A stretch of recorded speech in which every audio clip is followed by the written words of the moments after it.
baru datang nggak ada salah apa-apa bisa diteriakin cepet deh gitu. Kita tuh kalau dikomparasikan dengan FK lain tuh singkat banget. Jadi kalau misalnya mereka nggak mengikuti kaderisasi, otomatis nggak bisa yudisium.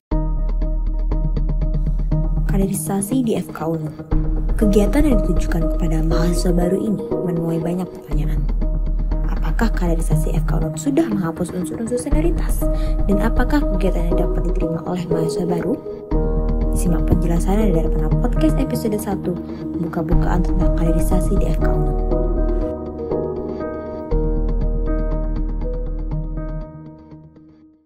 Oke, halo semuanya Sobat Darpi, ketemu lagi dengan kita dari Hubungan Luar di Darpana Podcast episode pertama, yaitu buka-bukaan tentang kaderisasi di FK UNUD. Oke, karena sebelumnya kita udah ada episode yang cukup panjang juga dari Darpana season 2. Nah, kali ini di season 3 kita bakal fokus untuk lebih fun dan juga lebih bervariasi tentunya ya.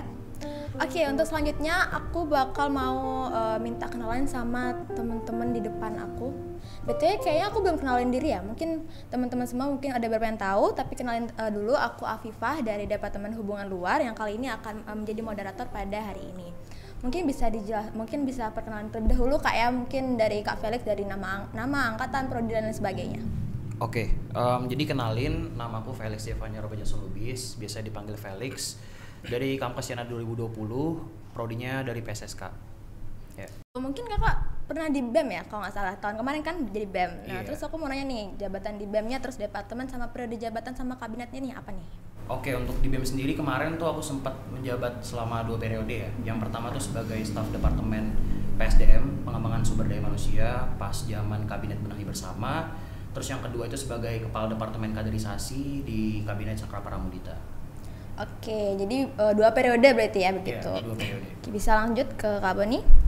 Oke, sebelumnya halo teman-teman semua. Kenalin nama lengkapnya Bonifasius Alfianto Setira Pamungkas. Biasanya sering disebut banyak nama sih ya, tapi mungkin di sini Alvin aja. Terus asalnya dari Kampus Yana 21, prodinya PSSK. Terus kalau di BEM tahun lalu itu jadi staf Departemen Kaderisasi Kabinet Cakrapara Mudita, anaknya Bang Velay. Terus sekarang Astungkare jadi Kepala Departemen Kaderisasi juga di Kabinet Satu Afirama. Berarti melanjutkan orang tuanya ya, jadi kadep gitu. Ya. Berarti di sini aku enaknya manggil Kak Alvin gitu ya. Kak Alvin aja. Jadi kan Kak Felix sama Kak Alvin ini udah dikaderisasi dengan udah ketemu bareng-bareng juga kan, udah setahun ngelakuin sama-sama.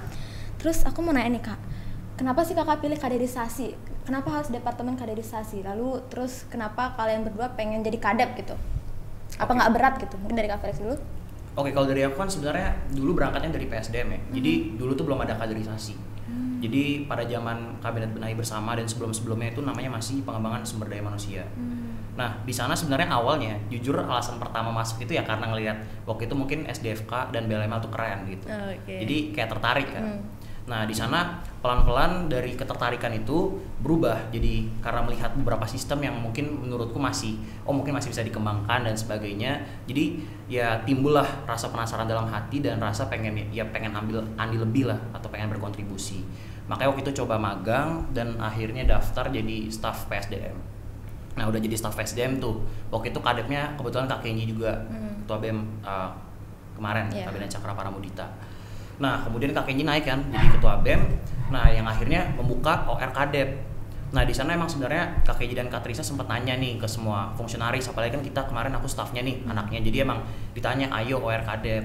Di sana memang udah tertarik juga karena mungkin menjadi staf tuh ranah kerja lebih kecil ya. Karena kan menjadi staf biasanya tuh hanya megang satu proker. Jadi ya kurang apa ya? Istilahnya masih kurang mencakup secara luas lah. Nah, di sana jadi kadep ditawarkan untuk bisa berkontribusi lebih lagi, bisa berkreasi lebih lagi dan mungkin bisa lebih mengubah sistem lah. Jadi di sana tertarik, akhirnya mencoba dan ya syukurnya memang diberikan kesempatan gitu sih. Berarti emang awalnya ditawarin tapi emang Kak Felix juga pengen nyoba-nyoba gitu kan? Iya, benar. Oke. Mungkin selanjut ke Alvin? Oke, kalau aku berangkatnya mungkin kalau Kak Felix tadi ya, mungkin Felix rada ini. Ya ada panggilan pribadi gitu dari kalian berdua. Ini biasanya manggil apa sih? Panggil Felix aja. Oh, Felix aja. Oke, lanjut. Mungkin kalau tadi Kak Felix jelasinnya nganggap SDFK sama BLML itu keren ya. Kalau aku kebalikannya. Justru aku mempertanyakan kenapa sih kaderisasinya tuh kayak gini gitu. Soalnya aku berangkat dari mungkin dari SMA aku yang menurutku pribadi waktu itu proses kaderisasinya itu yang udah cukup mapan dan cukup ideal.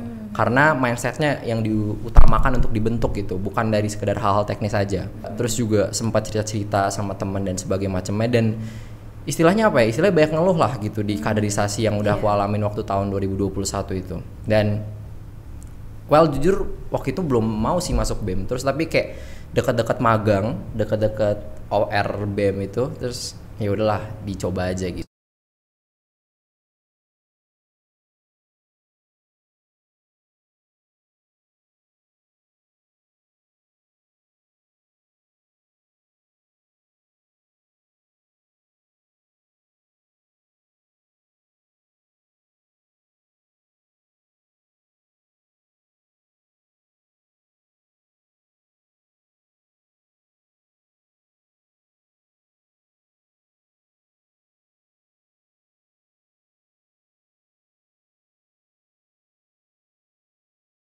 Bikin menggugah hati lah untuk lanjut ke Kadep. Jujur kalau soal Kadep tuh nggak ada yang nawarin, even Bang Felix aja nggak pernah nawarin atau gimana gitu, kayak cuman paling nanya gimana tahun kedua mau lanjut atau enggak dan sebagainya macamnya. Nggak ada yang kayak literally menawarkan atau kayak gimana tuh nggak ada. Tapi ternyata kemarin OR Kadep yang OR cuman aku doang. Walaupun kemarin udah sempat ngobrol juga sama teman-teman departemen kaderisasi yang Cakra Paramudita kayak siapa yang lanjut dan sebagainya macamnya. Dan ternyata tidak ada yang mengambil tindakan atau bagaimana, ya ternyata aku doang gitu kan yang maju gitu. Oke, kalau boleh nanya nih Kak, pas SMA Kakak ngambil OSIS gitu nggak sih atau? Iya, dulu SMA aku ngambil OSIS Kalau ya. Kakak? SMA kebetulan aku nggak ngambil OSIS kemarin. SMA tuh lebih fokus ke musik sih kemarin. Oh, bisa musik? Bisa. Apa tuh Kak? Keyboard bisa. Waduh, ini kawan-kawan bisa dong dinyanyiin di Darpana, bisa Sabi kali Kak? Boleh dong. Oke. Terus aku mau nanya nih, nah tadi kan kalau Kak Alvin dia ngambilnya 2 periode di Kader terus kan. Untuk PIC yang diambil dari tahun sebelumnya tuh apa ya? Aku kemarin ngambil PIC buku kaderisasi. Oke. Kalau Kak Felix? Tahun pertama tuh aku PIC-nya BLML, terus di tahun kedua megang Metamorfosa kemarin. Berarti untuk open recruitment dari masing-masing ketua kayak BLML sama Metamorfosa tuh ada sendiri ya, jadi kayak ketuanya itu ada OR sendiri gitu. Ada OR-nya, dulunya ada OR-nya. Oke, mungkin lanjut ya Kak ya. So, aku mau nanya nih, apa sih bedanya kegiatan BLML sama Metamorfosa? Karena yang kita tahu kaderisasi di FK itu kan panjang banget dan namanya tuh aneh-aneh gitu, Metamorfosa, BLML gitu. Jadi apa sih pembeda yang umum gitu yang bisa dirasain sama Mama Baba tuh bedanya apa? Mungkin bisa dari Kakak sendiri. Jadi sebenarnya gini, secara fundamental untuk Metamorfosa itu sebenarnya kalau misalnya kita mengacu kembali pada LKM Kemendikbud, itu kan masuknya di LKM Pradasar. Sebenarnya Metamorfosa itu dulu namanya SDFK. Jadi baru tahun ini kita ya istilahnya pengen memberikan wajah baru, jadi kita ubah menjadi Metamorfosa. Nah di sini tujuannya sendiri sebenarnya simpel.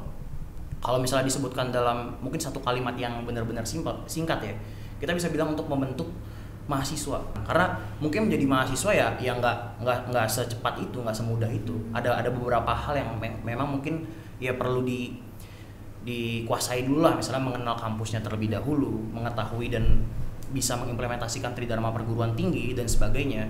Dan itu yang coba kita penuhi gitu melalui Metamorfosa.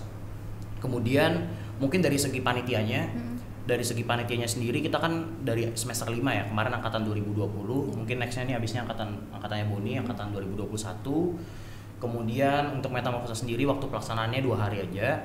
Dan kalau misalnya ditanya kita menggunakan sistem apa ya, jadi kemarin tuh kebetulan kita diberikan kesempatan 2 hari nih, 2 hari waktu pelaksanaan. Jadi kemarin memang dari hasil yang sudah kita diskusikan kemarin, kita pakai sistemnya gini, kita memberi dan menuai. Jadi di hari pertama itu kita dari panitia itu benar-benar fokus, kita ngasih materi, kita memperkenalkan kampus kita memberitahu hal-hal yang perlu mereka ketahui untuk menjadi mahasiswa gitu. Nah di sana semuanya kita paparkan, jadi benar-benar kita kasih makan. Nah di hari kedua ini udah saatnya bagi kita untuk melihat apakah adik-adik kita tadi yang udah kita istilahnya kita ajarkan, kita bentuk dan kita poles gitu, udah bisa mengimplementasikan apa yang kita harapkan gitu. Nah dan dari situ kita nilai kita nilai, kita udah punya indikatornya, kita nilai apakah mereka sudah bisa nih untuk lanjut mungkin ke next stepnya yaitu BLML gitu. Berarti bilang aja hari pertama tuh kayak diajarin dulu, hari kedua tuh implementasiannya gitu ya. Iya benar. Terus aku juga mau nanya nih Kak, kalau nggak salah tuh pas kalau aku kemarin tuh pas jadi maba itu kalau nggak salah tuh FK sempat buat Instagram SDFK. Nah itu tuh aku bingung, katanya tuh hoax. Itu jadi mungkin Kak Felix bisa klarifikasi dulu ya, itu kenapa sih Kak? Oke, jadi gini, awalnya kita masih menggunakan nama SDFK. Nah tapi waktu itu situasinya gini, kita sudah membentuk panitia, jadi panitia udah terbentuk, lagi dalam masa penyusunan proposal untuk dikirimkan ke dekanat, tiba-tiba keluar SK dari rektorat. Jadi surat keputusan dari rektorat pada itu mengatakan bahwa tidak boleh ada lagi acara student day. Jadi acara student day itu akan dileburkan sama PKKMB. Jadi kayak gitu. Nah di sana kita berdiskusi dong, kita berdiskusi Departemen Kaderisasi, kemudian inti Metamorfosa dan juga inti Kabinet Capraparamudita. Bersama waktu itu anak-anak kader, Budi dan kawan-kawan, kemudian ada Kak Kenji dan Kak Trisna, kita sempat ngebahas juga ini maksudnya kegiatan kaderisasi mau kita bawa ke arah mana, karena kita udah punya goal yang pengen kita capai dan kita butuh SDFK itu untuk mencapainya. Dan ya kita berdiskusi dong, kita menemukan, kita ya memformulasikan lah kasarnya kira-kira apa nih yang bisa kita lakukan, dan akhirnya kita sepakat bahwa oke, kita akan ganti terminologinya, kita akan ubah mungkin sedikit rangkaian acaranya, kita tambahkan beberapa hal yang mungkin secara akademik ya gitu ya, lebih berbobot lagi. Ya udah akhirnya dari SDFK diubah ada jadi PKKMB dan ditambah rangkaiannya dan Metamorfosa gitu. Berarti itu dadakan banget berarti Kak ya? Dadakan, jujur itu semua konsepnya berubah di tengah-tengah itu semuanya. Agak chaos banget ya. Iya. Untuk dari Kak Alvin mungkin selanjutnya. Oke, mungkin aku izin lanjutin ya. Terus juga nambahin mungkin beberapa perspektif dari aku, nggak cuma soal BLML aja, tapi soal Metamorfosa juga. Well, kalau Metamorfosa sendiri sebenarnya kalau aku ingin rangkum jadi satu kalimat gitu, sebenarnya how to become Kasyana, titik gitu. Ada 4 kata di situ ya, diajarin tuh 4 katanya. Gimana kita belajar soal keluarga, gimana cara kita belajar soal kesehatan, jadi mahasiswa, sama konteksnya adalah di Udayana gitu. Nah itu Metamorfosa singkatnya kayak gitu. Kita udah tahu nih di Metamorfosa itu how to become Kasyana. Jadi di BLML kita upgrade itu. Kita pengen Kasyana itu yang seperti apa gitu loh. Kasyana yang kalau kita ambil dari terminologi BLML adalah ada 2 kata utama kan. Yaitu ada leadership sama manajemen. Itu 2 itu. Jadi kayak kita ngajarin gimana sih Kasyana ini how to be leader dan how to be manager gitu. Nah, dari BLML ini sendiri sebenarnya kalau dari tahun ke tahun yang menjadi tujuan utamanya adalah bagaimana mempersiapkan mereka untuk siap di organisasi dan kepanitiaan di FK Unut gitu. Cuman aku kemarin waktu jadi kadep dan beberapa bulan terakhir lah untuk research dan sebagainya macamnya, apakah kita akan stuck di situ-situ aja? Apakah kita akan stuck bahwa kita mempersiapkan mereka hanya sekedar di organisasi dan kepanitiaan di FK Unut? Meanwhile, tujuan besarnya adalah mereka akan menjadi tenaga kesehatan di masa depan dong.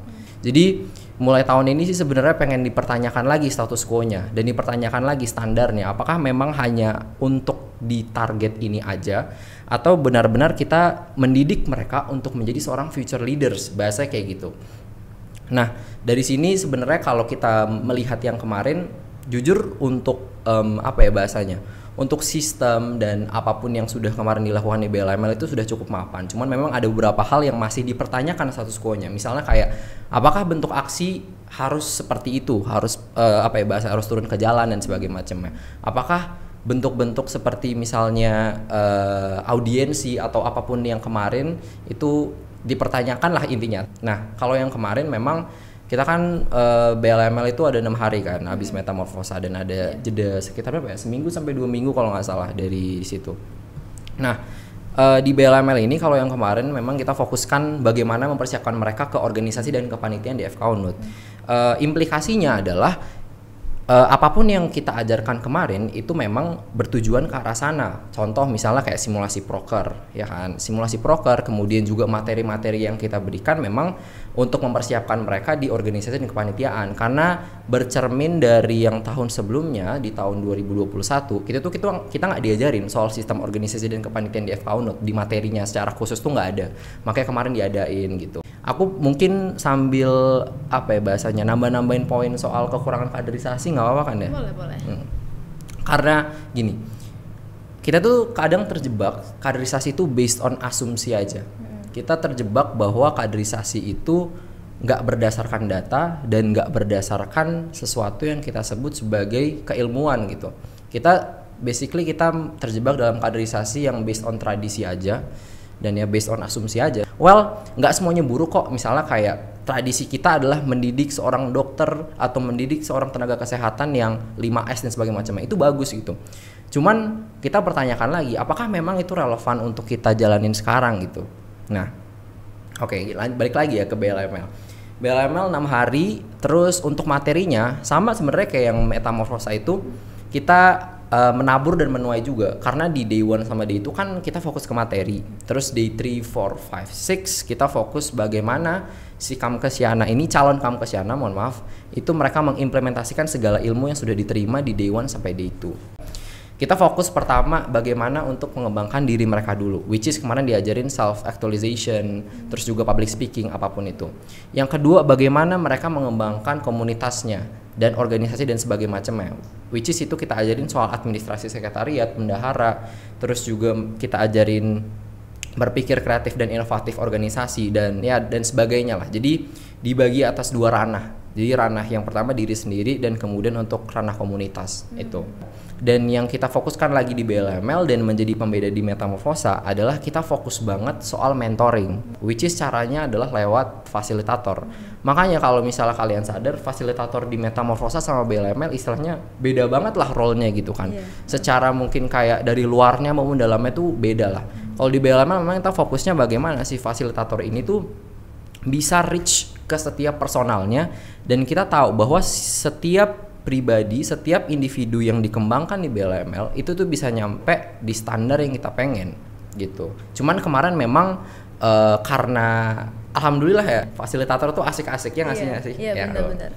Fasilitator asik-asik dan kita tuh pengen tuh mereka semua itu ngena gitu loh ke setiap individu, dan makanya harus asik lah bahasanya gitu. Kemarin kita kasih ideologinya kayak gitu.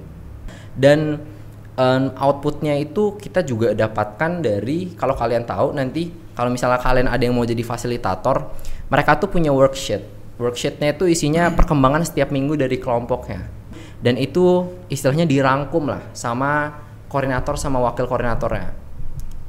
Itu dirangkum dan akhirnya apapun yang menjadi kekurangan itu disampaikan ke inti, dan bahkan kalaupun ada kritik dan saran ke BEM atau even ke Metamorfosa, ke KVLX dan sebagainya macamnya, itu disampaikan dan itu menjadi bahan perbaikan untuk kedepannya. Jadi BLML kita fokus tidak hanya sebagai wadah belajar untuk si Kamkesiana ini, tapi wadah belajar juga untuk panitianya, dan juga wadah untuk belajar dan pengembangan untuk organisasi, which is BLML berada adalah di BEM. Jadi gimana caranya kita ngembangin semua aspek di situ. Tapi jujur sih emang BLML ini kalau menurut aku untuk maba emang bener-bener bermanfaat banget Kak. Karena kalau misalnya kita buat surat itu kan diajarin juga ya dari BLML dan lain sebagainya. Jadi menurut aku bermanfaat banget sih. Nggak BLML doang, tapi Metamorfosa juga bermanfaat banget.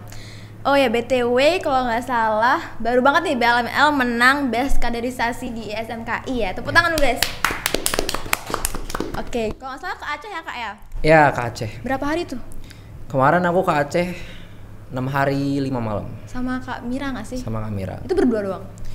Berdua doang dari UNUT. Tapi kalau delegasi online-nya ada Devi sama Widik dari HMKU. Seru. Jangan-jangan juga nggak sih Kak? Sebenarnya tuh rencananya 5 hari 4 malam, cuman kita extend jadi 6 hari 5 malam, 1 malamnya di Sabang. Aku ngeliat kayak seru banget. Oke. Tapi aku ngeliat perbedaan yang paling signifikan dari kedua ini, Metamorfosa sama BLML tuh adalah vibes-nya Kak. Satunya tuh kayak mencekam, satunya tuh fun banget. Mungkin ada, emang gitu konsepnya ya? Apa gimana tuh? Oke, mungkin aku jelasin dulu ya. Jadi sebenarnya emang konsep yang kita sepakati dari awal seperti itu. Jadi kasarnya Metamorfosa ini kita kan sebagai mungkin angkatan yang lebih tua ya. Di sini kita sebenarnya bukan mencekam sih. Sebenarnya mungkin terasa seperti itu karena dikomparasikan dengan BLML. Tapi mungkin aku pengen cerita dikit ya. Sebenarnya jujur Metamorfosa untuk tahun ini itu udah jauh lebih istilahnya lebih baik lah. Lebih baik dalam konteks ini ya, maksudnya vibes tegangnya gitu ya, dibandingkan tahun-tahun sebelumnya. Dan dalam proses untuk mengubahnya itu sangat sulit dan kita mendapat kecaman dari berbagai pihak dalam upaya untuk menghilangkan senioritas itu. Jadi dari awal itu terbentuk, memang waktu itu aku sempat ngobrol ya.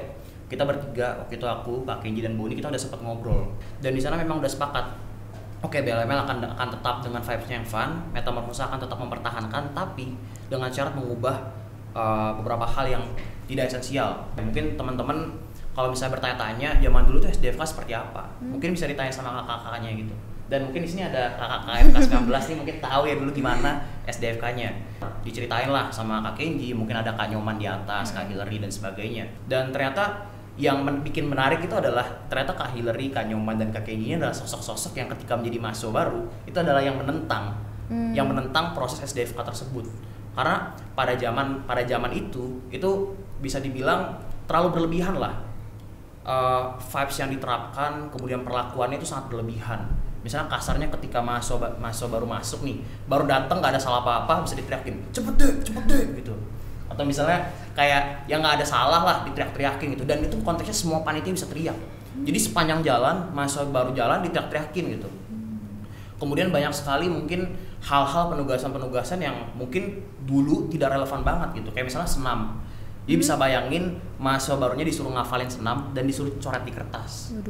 Dan setelah itu mereka ya bakal disuruh ngepraktekin gitu. Itu kan kayak emang sengaja dibuat agar mereka tidak bisa menjalankan senamnya kan. Maksudnya di situ itu yang kita ubah. Jujur sedikit cerita kemarin pas pertama kali pengumuman. Jadi pas rapat perdana panitia itu aku umumin ke teman-temanku bahwa untuk Metamorphosa tahun ini nggak ada lagi senioritas. Teman-teman kita bakal ngilangin tradisi yang tidak diperlukan. Dan jujur aku mendapat banyak pro dan kontra.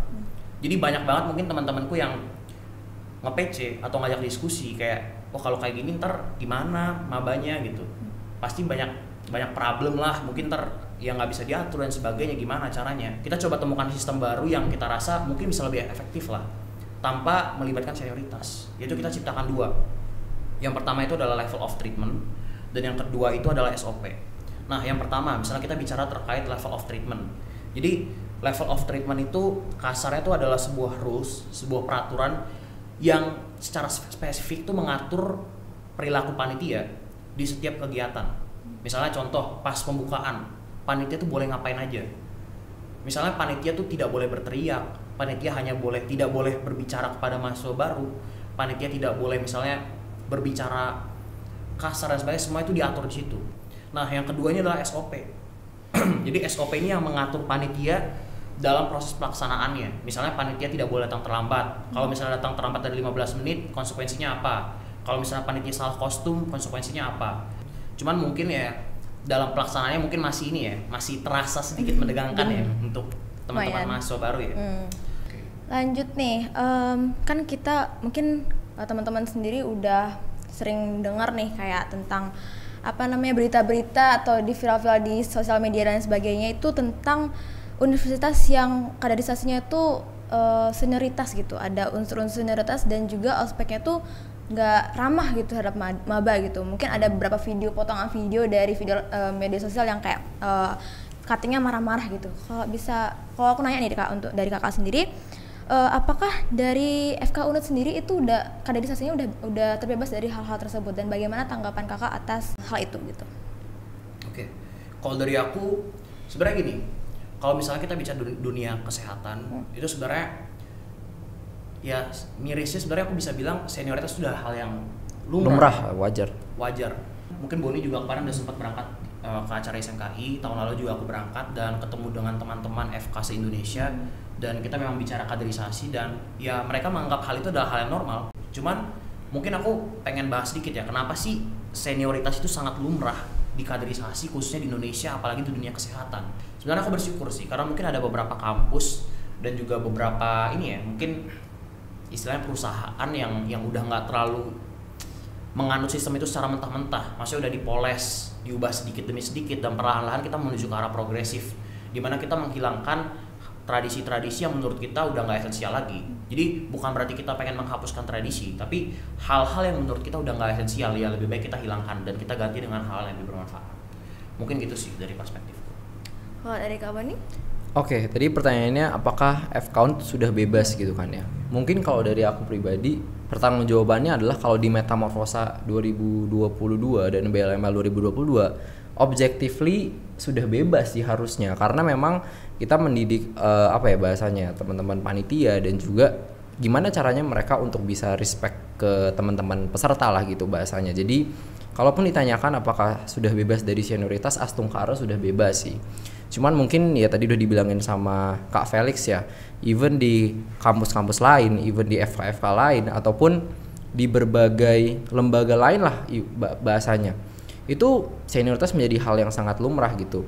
Kalau senioritas sendiri positifnya adalah membentuk si kader-kader ini, calon kader ini untuk menjadi pribadi yang bahasanya adalah bisa nurut dalam artian mereka untuk ngelakuin segala sesuatu itu bisa terstruktur dan sistematis dan sesuai dengan prosedur itu sebenarnya. Nah, untuk negatifnya memang bahasanya kita mendidik mereka untuk menjadi generasi yang nurut dalam artian generasi yang terjajah, generasi yang tidak mempertanyakan sesuatu, generasi yang tidak berpikir kritis tapi hanya iya aja. Dan itu sebenarnya menjadi masalah yang sistemik, utamanya kalau kita ngomongin soal di Indonesia gitu. Dan kalau dari aku pribadi ditanyakan apakah senioritas itu sepenuhnya salah? Enggak. Selama ini tuh kita menganggap senioritas itu kan sebagai sesuatu budaya di mana tuh seniornya adalah dewa. Cuman mungkin sekarang kita ubah lah mindsetnya, senioritas ini adalah bagaimana kita menghargai mereka sebagai seorang senior karena mereka memiliki pengalaman dan ilmu yang lebih. Jadi kita memang harus respect dan kita harus istilahnya hormat, tapi hormatnya pun tidak berlebihan kayak gitu. Jadi mungkin ke depan-depannya memang harus lebih ditingkatkan awareness-nya soal hal-hal yang seperti itu. Oke, berarti bagi Kak Alvin sama Kak Felix bahwa kaderisasi di FK Unut itu mungkin sudah bebas dari hal-hal yang kayak marah-marahan dan lain sebagainya yang mungkin berdampak negatif bagi si maba gitu kan. Oke, mungkin nih Kak, karena kakak udah mungkin udah 2 periode di kaderisasi, terus Kak Felix juga udah 1 periode di kaderisasi juga. Selama jadi ketua Metamorfosa sama BLML, aku mau nanya nih, apa sih do and don'ts yang mungkin bisa disampaikan kepada maba-maba biar nggak salah arah gitu Kak ya? Mungkin bisa dari Kak Alvin sendiri. Oke. Kalau misalnya do and don'ts buat teman-teman mahasiswa baru ya, untuk cakam kesyana lah bahasanya gitu. Sebenarnya kalau do-nya adalah pertama kita memang harus sadar dulu bahwa memang ini udah aku sering ngomongin juga ya, kayak sampai bosen gitu, hidup adalah pilihan dan apapun itulah bahasanya ya. Jadi jujur itu menjadi satu mindset yang harus ditanamin dulu, bahwa memang ketika kita sudah milih di FK Unut, ketika kita memilih sudah menjadi seorang kamkesyana bahasanya, itu kan pilihan masing-masing kan. Jadi ketika kita udah tahu bahwa konsekuensi dari pilihan itu adalah kita harus menjalankan apa yang menjadi status quo dan menjadi standar moral yang ada di FK Unut gitulah bahasanya. Cuman bukan berarti kita nurut-nurut doang, tapi kita harus berpikir kritis dan juga harus mempertanyakan apakah ada relevansinya, apakah memang ini masih berguna atau tidak. Itu penting banget. Banyak aspek yang kadang kita lupakan dan itulah pentingnya banget untuk belajar dari manapun dan kapanpun. Dan sebenarnya satu hal yang mau aku kasih tahu adalah explore banyak hal aja sih. Maksudnya apapun itu ya, ketika memang kamu belum tahu jati diri kamu seperti apa dan kamu belum tahu apa yang kamu suka, explore aja semuanya gitu. Mumpung ya di umur berapa sih paling masuk ke FK tuh umur 18 gitu ya. Ya masih ada 2 tahun untuk ke umur 20, yang katanya umur 20 adalah umur yang krusial dan apapun itu ya. At least masih ada 2 tahun lah, umur 18, 19 itu explore banyak hal, apapun itu cari-cari aja lah. Mau di Bali jalan-jalan kek, mau misalnya nanti traveling kemana, atau misalnya ikutin semua courses atau apapun itu ya bebas gitu. Asalkan memang kamu bertanggung jawab atas segala pilihanmu itu gitu. Oke, berarti aja. Kayak do everything that you want gitu ya, tapi harus bertanggung jawab juga kan atas apa yang kita perbuat. Mungkin Kak Felix lanjutin? Oke, kalau aku mungkin kasih tips aja ya. Tips ya.